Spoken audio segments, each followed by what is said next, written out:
अहंबद जसिंग खुरमजरी तिंबीबा क्वाइदरा बुसो इन इकोंग खुरमजरी अइगी Ming केनंदिरा Sinha कौजे अइहा earl higher secondary school की class 12 दा तंबी स्टूडेंट अमनी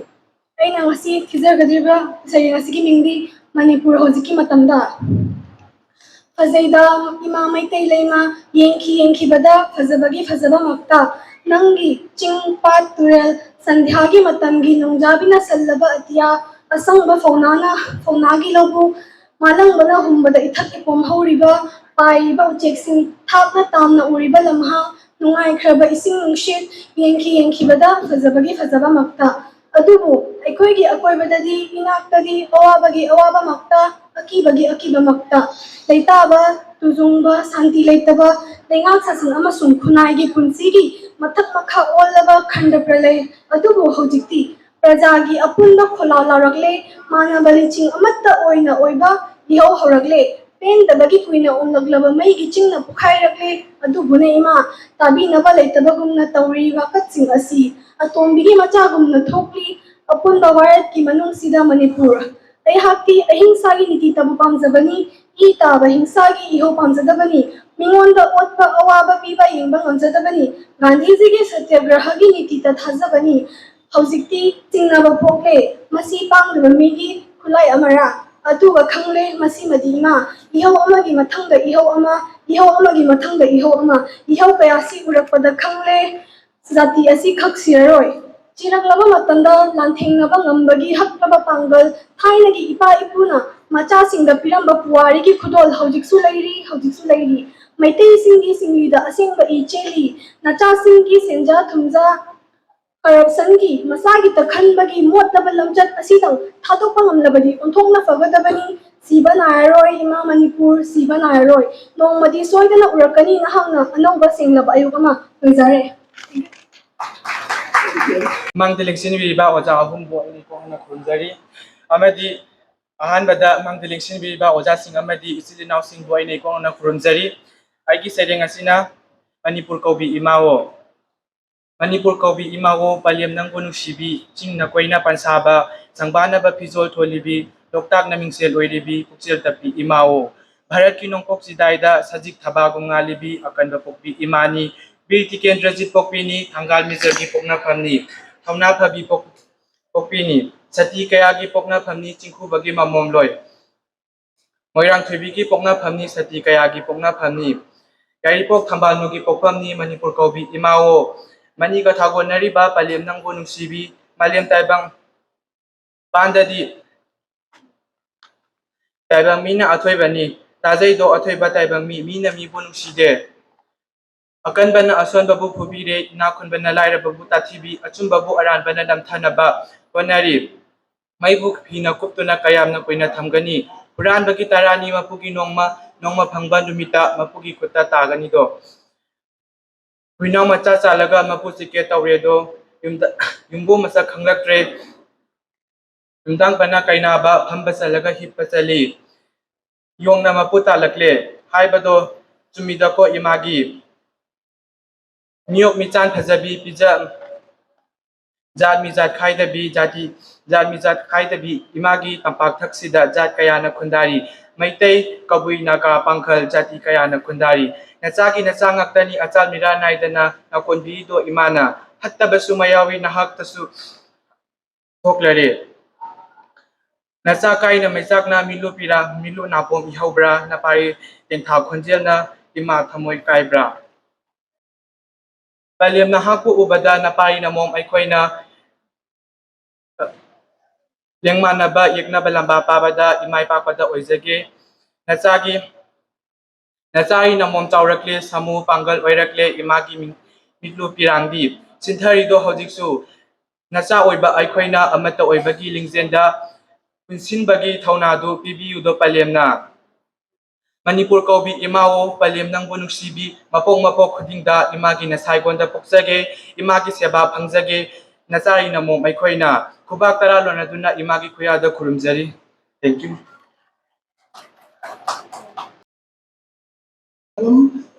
Jai Singh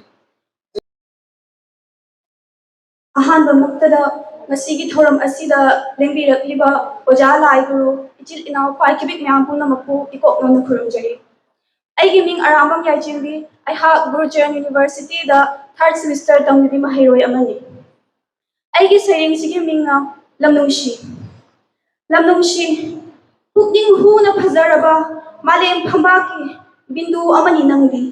ꯅꯪꯒꯤ ꯁꯛꯇꯝ ꯅꯪꯒꯤ ꯄꯨꯛꯆꯦꯜ ꯅꯪꯒꯤ ꯃꯤꯅꯨꯡꯁꯤꯒꯤ ꯊꯃꯣꯏ ꯑꯇꯣꯞꯄꯅ ꯃꯤꯇꯥꯔꯛꯀꯅꯤ ꯈꯟꯕꯒꯤ ꯂꯣꯠꯇꯨꯅ ꯊꯝꯂꯤꯕꯅꯤ ꯀꯅꯥ ꯈꯪꯍꯟꯗꯅ ꯆꯤꯡꯖꯥꯎꯁꯤꯡꯅ ꯊꯜꯂꯕ ꯃꯍꯧꯁꯥꯒꯤ ꯌꯨꯈꯜꯗ ꯁꯔꯒꯒꯤ ꯂꯥꯏꯁꯤꯡꯒꯤ ꯄꯣꯊꯥꯐꯝ ꯑꯃꯔꯥꯕꯇꯤ ꯂꯩꯀꯣꯜ ꯀꯦꯅ ꯂꯩꯇꯦꯡꯂꯕ ꯁꯅꯥꯒꯤ ꯂꯪꯀꯥ ꯁꯣꯏꯗꯅ ꯃꯥꯏꯊꯤꯔꯝꯒꯅꯤ ꯅꯐꯝꯗ ꯅꯪꯒꯤ ꯁꯪꯕꯥꯟꯅꯕ ꯃꯆꯨꯒꯤ ꯂꯝꯄꯥꯛꯇ ꯁꯥꯟꯅꯈꯤꯕꯅꯤ ꯂꯥꯏꯁꯤꯡꯅ ꯅꯣꯡꯃ ꯁꯒꯣꯜ ꯀꯥꯡꯖꯩ ꯃꯨꯛꯅꯥ ꯌꯨꯕꯤ ꯂꯥꯛꯄꯤ ꯆꯍꯤ ꯆꯥꯝꯃꯒ ꯀꯨꯟ ꯅꯤꯡꯊꯧꯒꯤ ꯇꯥꯡꯕꯜꯗ ꯐꯝꯈꯤꯕ ꯀꯅꯥ ꯂꯩꯔꯤ ꯃꯥꯂꯦꯝꯒꯤ ꯂꯩꯃꯥꯏꯗ ꯁꯥꯗ ꯂꯥꯟꯗ ꯊꯧꯅꯥ ꯂꯤꯡꯖꯦꯜꯗ ꯂꯩꯇꯦ ꯅꯪꯒꯨꯝꯕꯤ ꯀꯩ ꯇꯔꯦꯠ ꯍꯤꯡꯅ ꯐꯥꯕ ꯇꯦꯈꯥꯎ ꯅꯤꯡꯊꯧꯒꯤ ꯑꯉꯥꯎꯕ ꯁꯥꯃꯨꯕꯨ ꯂꯩꯄꯥꯛ ꯃꯥꯡꯗ ꯂꯣꯂꯥ ꯃꯆꯥꯕꯨ ꯃꯌꯥꯏ ꯆꯝꯍꯟꯈꯤꯕ ꯂꯥꯏꯒꯤ ꯃꯆꯥꯅꯤ ꯂꯝꯗꯝꯁꯤꯒꯤ ꯂꯩꯍꯥꯎꯗ ꯆꯥꯎꯖꯕ ꯑꯗꯨꯕꯨ ꯉꯁꯤꯗꯤ ꯀꯅꯥꯗ ꯀꯔꯤ ꯂꯪꯖꯔꯨꯕꯒꯤ ꯄꯥꯞꯅꯣ ꯇꯥꯍꯩꯗꯕ ꯎꯍꯩꯗꯕ ꯉꯥꯛꯇꯅ ꯈꯨꯔꯛ ꯍꯥꯡꯗ꯭ꯔꯦ ꯌꯨꯝꯊꯥꯡꯕꯅ ꯌꯨꯝꯒꯤ ꯃꯄꯨ ꯑꯣꯏꯅꯤꯡꯂꯦ ꯌꯨꯝꯕꯨ ꯇꯥꯜꯂꯦ ꯆꯦꯜꯂꯦ ꯊꯋꯥꯏ ꯍꯤꯡꯅꯕ ꯐꯝꯅꯥꯏꯕꯅ ꯐꯝ ꯀꯣꯜꯂꯤ ꯋꯥꯖꯥꯎ ꯉꯥꯡꯂꯤ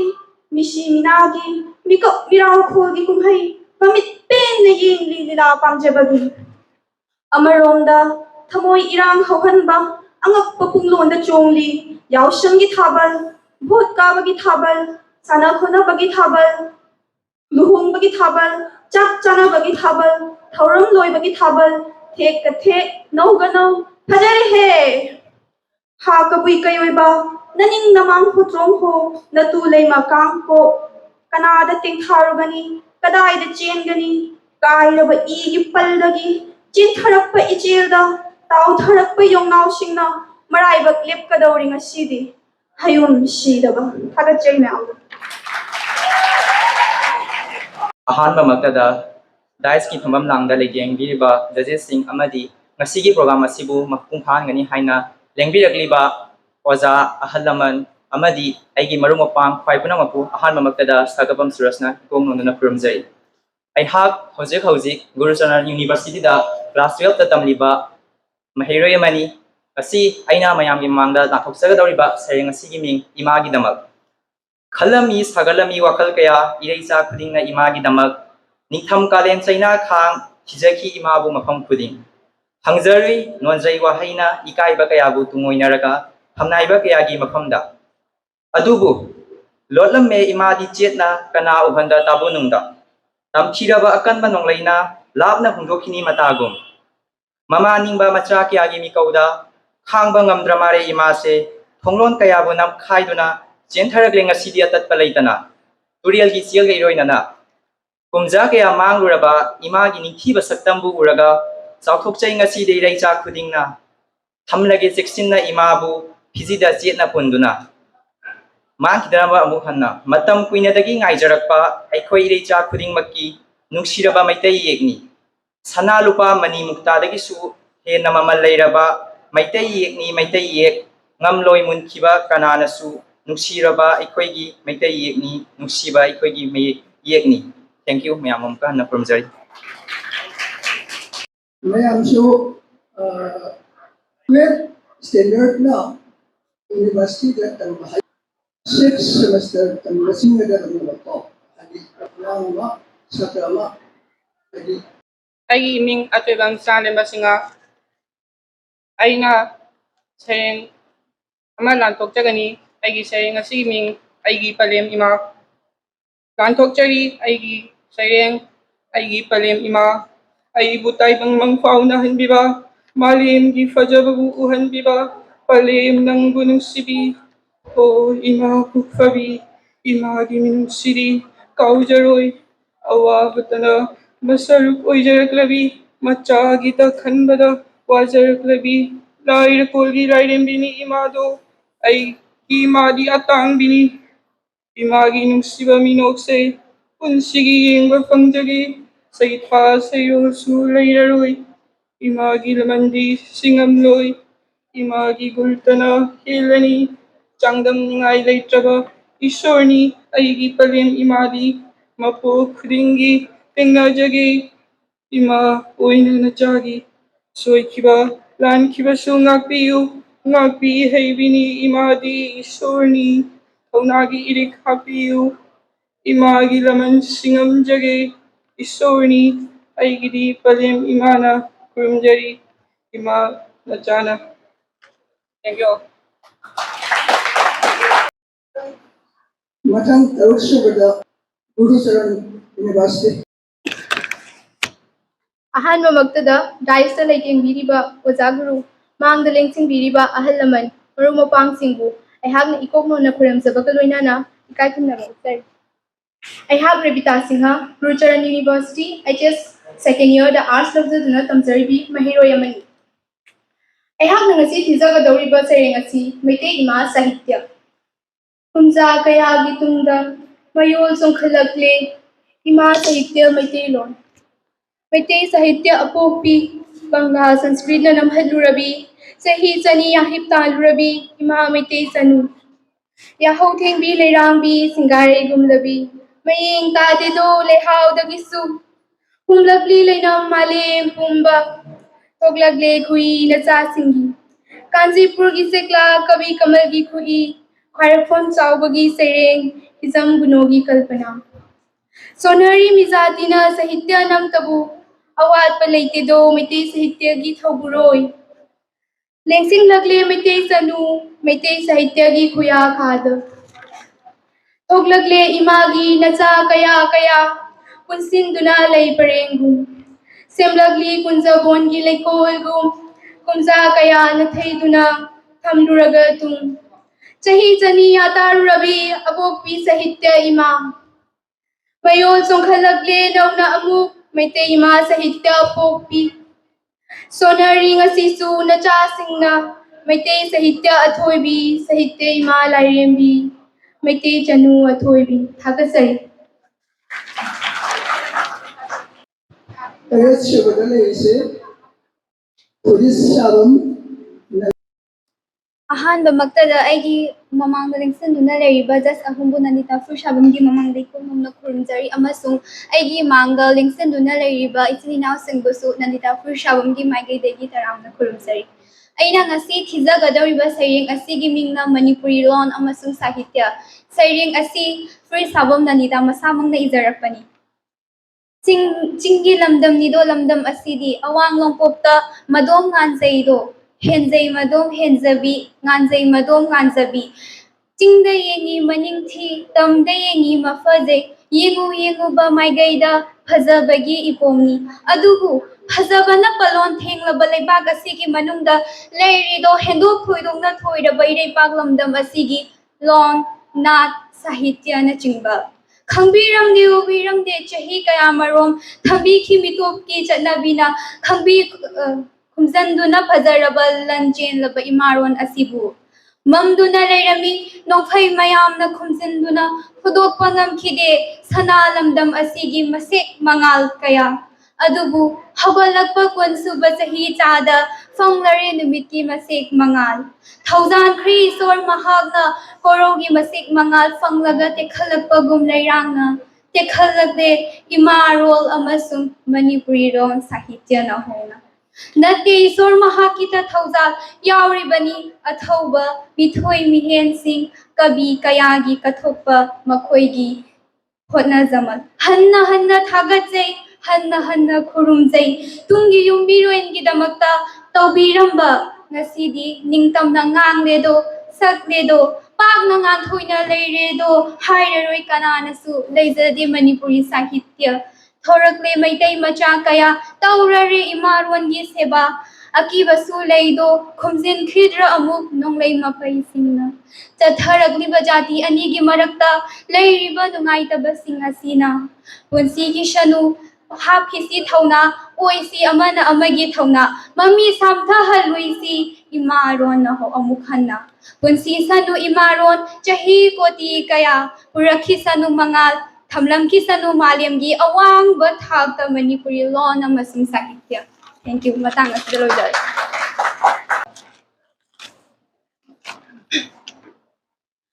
ngasi kuntraga mangarak suba imagi Manipuri language day gi thoram asida mayai tangba da lengsin biri ba ozabu hamna hamadi komon khurumjari amadi judges ki famfam lang da lengsin biri ba ozani busu hamni komon khurumjari amadi ngasi program asi bu mapung phan gani haidna mafam mafam dagi lengi rangli ba ichin ina phai ki busu hamni komon khurumjari ai hakimin loitong bam langlen ngasi aina miyam gi mangda lanthok chagadoriba saireng asigi ming nungsibi irol imarol lanthok chari aigi saireng nungsibi irol imarol aigi irol imarol tauba leite kaidongnung maitraba ki leimai sida mayek lana thamlamlaba tatkraba mirol gi khubamni pigani amuk aikhoina lakadaba mirol kayadashu tasin khomjil thamliba imarol ni nungsibi masa mareng fannanaba hotnasi irei chakhibiksu liklam likhun thiduna mapung marai fahansi sidayai nadayai ohansi kauroisi ipa ipugi pautak awai mamarol pamlunu leibak na sabasan mo khongu yaro hunge lakani lamlanba tingthok lunu na khut chingkhidana balijing hayu yengbadi mioi pok ni khallu ngak siche na imarol tham siluna thamoi nungda mi pai thaba yaudaba aigi haiba wakhalna imarol bunushina iromdong oiba ngamnanaba irei pakidama iramdam gidama nungsibi irol imarol thagachari मथन राष्ट्र से Merina मुंगेबन mayam pumnamapu ahanbamaktada merina morangai koknona khurumjari ngasigi 35 suba manipuri longi numit ka mari lainana pangthok piriba thoram asida aihaku saruk yaba phanganbibagi khudongchaba ama pibibagi damakta amsugi senau singbusu hainingai leitana thagachaba phongdokchari ngasigi thoram asida jades ki mafam langling sinbiriba ikai khumnabada matik charaba ozalai guru sing tinbiriba mapung gorang mapu nibu mayang khar bibukuso amuka hana merinana khurumjari aina ngasi manipuri lon ga mari lainana hay thorang saireng ama pathokchage haiduna thorang jeri masigi saireng asi aigi nushiraba mamo kaisam hen chandrana ibirakani aina pathokchaba saireng asida asoi angam kaya yauragasu mayam pumnamakna ngaksigani adugi shumathakta ai samasi gumba program haibada manipuri gumba manipuri poem ka recitation tawada ai se saruk yajarakide mamangdagi aduna ahan bo ina tawjabani masida soi ngamba yaubirasu mayam pumnamakna mukha hanangakbigani mayam gi mafam da lanthok chare ai gi saireng imarol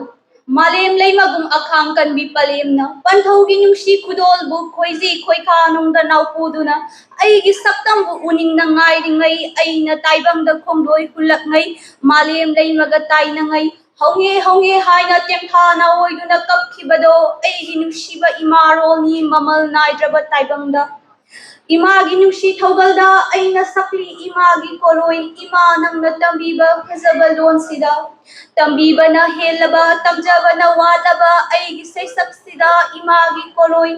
imagi ngakpi haibina ngakpiu taibang malang ipak iaida punsi kongon takrabasu atop sahekta male malhong narakpada yening thana loidringai lamdam bikukil oina hainau thaibong mapalakta kuhu haiba konjelna ima nangbu toina kaurake matamdudasu kauhanbiganuko ima nangna tambiba phazaba londo aigidi imarol oibado thagachari thank you माले मुंगल बच्चों मेरे police अहन ममक्तदा जज के फम लांग mixing बिरलिबा अखोगी इकाय खुमना मतिक चारबा ओजा सिंगबु इकाय खुमना बोचरी अदुगी समथक्ता अखोई ngasi सेरेंगी चंगदमनबा सिबु मपम फाननि खनुन lensing बिरलिबा अखोगी ओजा सिंग अमदि मरु मपांग सिंगबुसु इकाय खुमना बोचरी ngasi एगी Ming एंजी मालांग अमा सिंगा कवि अया हुजी हुजी नेहरू कॉलेज दा ऐसे सेकंड ईयर तमजरी ngasi इमारोन की निमित का मरी लेना इसाना इजाबा सेरेंग मियां मांगदा लेंथुकचगे लोगिसी इमारोल नोंपोक भारत की तोमथिन गालिबा lamdamni Manipur. Nangi nathada ipa ipusingna ngangnaramba loan kayagi matik ningthijaba. Loan asidani wari kaya iramba. Bharat ki loan gi jagatta sakhanglaba enthoibini nahakti. Mamagi mangal nungsiba utpiri loan asina.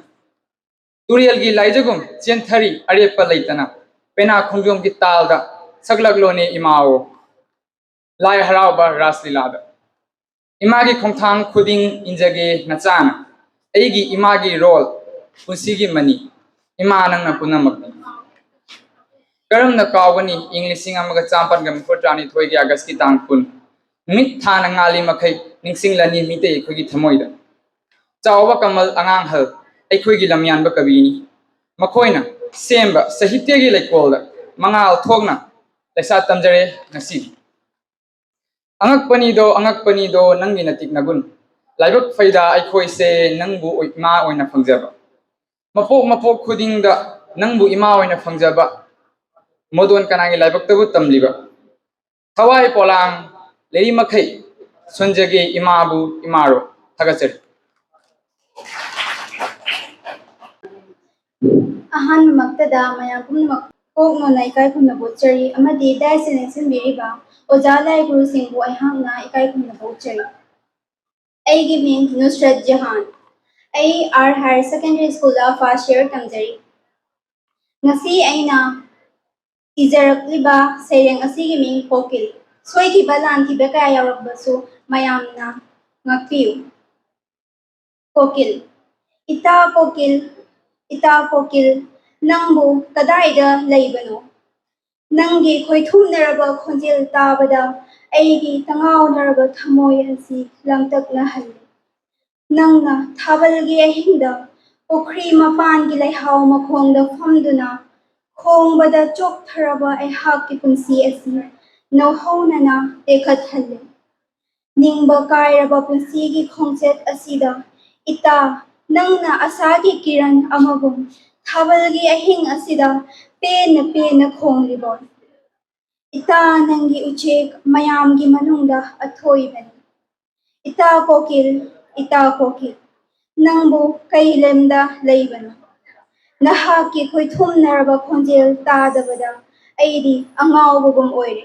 Atang asida aigi sereng asilo shinjari. Apigani marathamna akoigi judging na hajira pai mutungina akoi ngachigi sayen sedin na basiki second prize ki sponsor to bilakiba waja ngangom basanta ki ngam sam ijaba saye mana akoigi madam da sigi chhatra singda mana kurul tabiwa na hajira kodagi madam na akoi chhatra sing hom da sigi waja ngangom basanta na ijaba saye kurul tabigani madam ko sinjari kunna mako ikoi oja second prize pi ga daba oja basantana sereng chimtang pabi waina thajan birak podagi ai mayam yam pham dalan thoksagi sereng gi maming nomit ngakpa ibirakpa NG Basanta Kumar Singh sereng amamam tang lan thoksari ngasi loan gi wari nari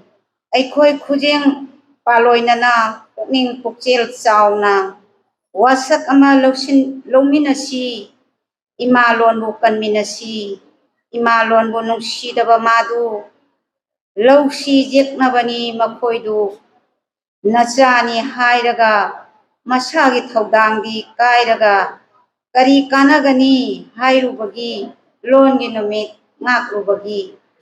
aranba haijade maitai mamalon nungside pramanadu pijabani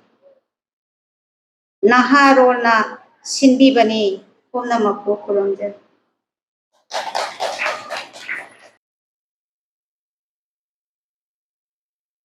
Central Committee ke Vice President na sa so akoigi tharo masigi guest honor biramba yamba samura pam ongkar ha sum sayang ma pathok sage lakop sage na mayam tambirai yang usun sige sayang asi pathok na ba yang ko sinjari an makara ngasigi nung khilgi thodam moina sayang sayidin bagi damakta moderator lingsin bi osa amusong judges osa ani bu ena konjari loinana mang lingsin bi ba abuk nya busu ena kai ko chari सैरें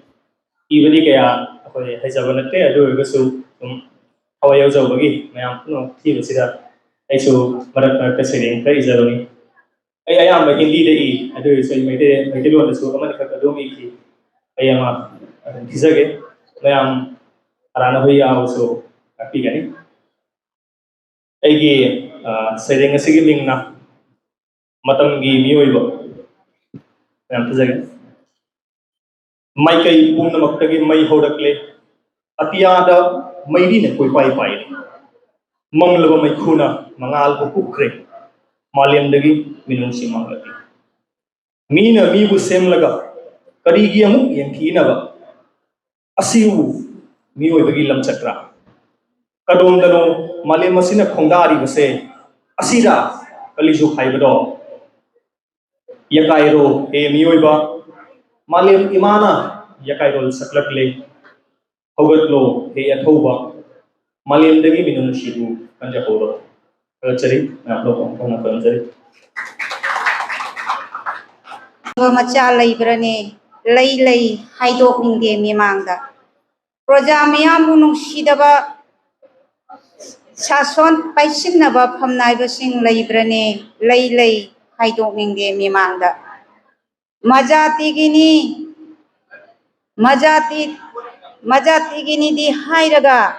नुंसीबदी सुखों फोंदोक्तबा मजातिगी करिसु थौदांग पांथोक्तबसिंग लेब्रने लई लई हाइदोकनिंगे मिमांगदा नुंसीबनी mama लोनबु यामनदी लावी हौना जाउब्रने मखोइसिंगदु Xavi हाइदोकनिंगे मिमांगदा